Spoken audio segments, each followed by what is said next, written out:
And we start with 100 hertz, and we look through the microscope to see if anything's happening. We watch for 5 minutes. Nothing happens. We try hundreds and hundreds of frequencies, if not thousands, until we find the magic combination. Because we believed there just had to be a better way. There had to be a better way. And we think we may have found it. I have here 2 identical tuning forks, both tuned to the note A, the note an orchestra tunes to. These forks are both made to vibrate 440 times per second. We say their frequency is 440 hertz. If I tap this fork, putting little pulses of energy into it, the second fork will also vibrate in sympathy. And if I silence this fork, we just may hear the other singing its tone. We say that I'm inducing a sympathetic resonant vibration in the second fork. It only works because both forks are tuned to the exact same frequency.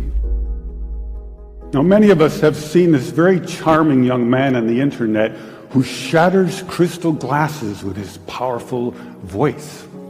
But if you watch him carefully, you'll see that first he taps the glass with his finger and listens. The glass sings its natural resonant pitch. Then he takes a deep breath and sings a loud, long note. He induces a resonant vibration in the crystal glass. The vibration grows larger and larger and larger until the glass is shattered. On the other end of the scale, we have a giant bridge made out of concrete and steel, a suspension bridge, the Tacoma Narrows Bridge. Cars and trucks and buses are going over it every day. And unfortunately, where they built this bridge, there was a steady wind blowing across it. And one day this wind induces a small vibration in the bridge, hardly noticeable. But the frequency of the vibration matches the resonant frequency of some part of the bridge. And the vibration gets larger and larger and larger until the bridge collapses into the river below. A destructive resonant frequency. So on one end of the scale, we have a giant concrete and steel bridge destroyed by resonance. And on the other, we have a small crystal glass shattered. So maybe we could shatter something even smaller, something really small, something you would need a microscope to see. Maybe we could shatter a living microorganism. So maybe we could change a biological living liquid crystal with a special electronic signal. But in order to do that, we would need some kind of device. So we search the US patent database, and we find this invention by a physician, Dr. James Bear of Albuquerque, New Mexico. It's called a resonant frequency therapy device, and its purpose is to induce a resonant vibration in a living organism or cell. If I put in, say, 100 hertz, out will come 100 pulses per second. If I put in 200 hertz, we'll get 200 pulses. So now we're searching for the magic frequency. And we start with 100 hertz, and we look through the microscope to see if anything's happening. We watch for 5 minutes. Nothing happens.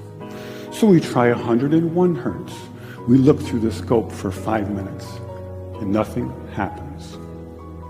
So we try 102, 103, and so on. Over the course of 15 months, we try hundreds and hundreds of frequencies, if not thousands, until we find the magic combination.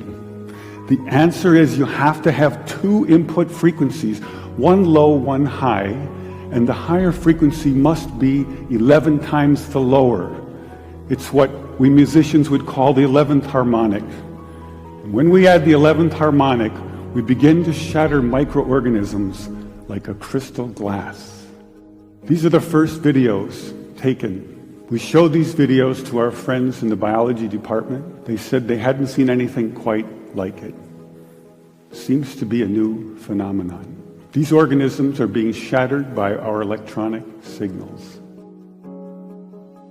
We now know that cancer is vulnerable between the frequencies of 100,000 hertz and 300,000 hertz. So now we attack leukemia cells. Leukemia cell number 1 tries to grow a copy of itself, but the new cell is shattered into dozens of fragments and scattered across the slide. Leukemia cell number 2 then hyperinflates and also dies. Leukemia cell number 3 then tries to make another cancer cell. The new cell is shattered and the original cell dies.